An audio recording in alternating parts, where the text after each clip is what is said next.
Charlie Parker's Anthropology. That's a cool play along by Peter Erskine. His Jazz Essentials iPad apps. It's really great. We're going to talk about what I've sort of discovered as secrets to jazz trombone. And they're not really secrets. You discover them once you play more jazz and also more difficult lines. We got to find a way to make the trombone compete with trumpet players and sax players because they're only moving like maybe that far, right? Where sometimes we got 2 feet of distance, and that makes a difference. So that's one of the reasons trombone is so cumbersome. So I've given a lot of thought to this and studied the greats, right? Carl Fontana, Frank Rosolino, Bill Watrous, J.J. Johnson, and then a lot of the modern guys too, of course, Bob McChesney, Marshall Jilks, Wycliffe Gordon, any of those guys, they're playing effortlessly, right? John Fedchock doesn't even look like he's trying. And the reason for that is you have to do that in order to play fast and clean and easy. So the 4 main things I've found that really will help that is natural slurs, alternate positions,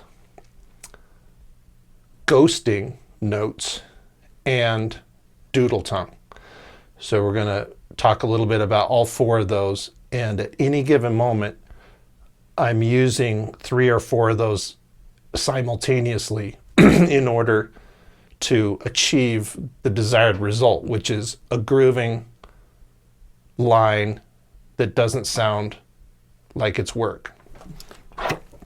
So you heard with that head, Charlie Parker. I spent the summer of 1990 working at Disney World in the collegiate All-American program, and it was so great. And there was a lot of downtime though, and so I was concentrating a lot on working out of the Omni book. And if you don't have that, you should just get it. And one thing you'll notice is there's a lot of saxophone lines in there, obviously, and triplets and all kinds of difficult lines, and you try to figure out how you can play those on trombone. And the quick and easy answer is you don't play all of those.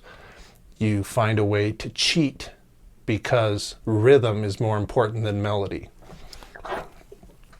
So first thing, natural slurs. I find a lot of trombone players, especially young players in high school, they're tonguing every note.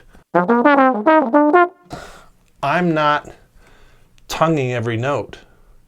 And a simplified version is something like this.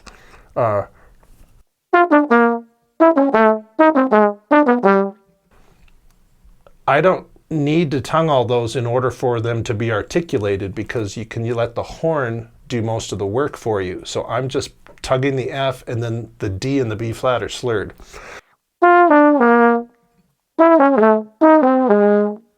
Now, if you've been playing trombone a while, you're like, duh, that's no brilliant new information. But you'll find if you start paying attention of where you can start applying that more. Because if you find it's mostly on triplet licks too. I find that a lot, you know, but I do some doodle tongue. Combinations of these 4 techniques, and you'll find that everything smooths out and it gets really easy. So natural slurs, and not just thinking in one position. This is a natural slur.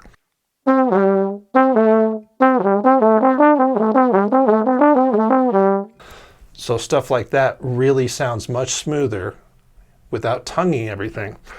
I do this like a lot, kind of a Bill Watrous thing. Right?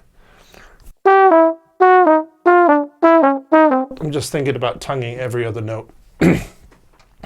So natural slurs is a big help.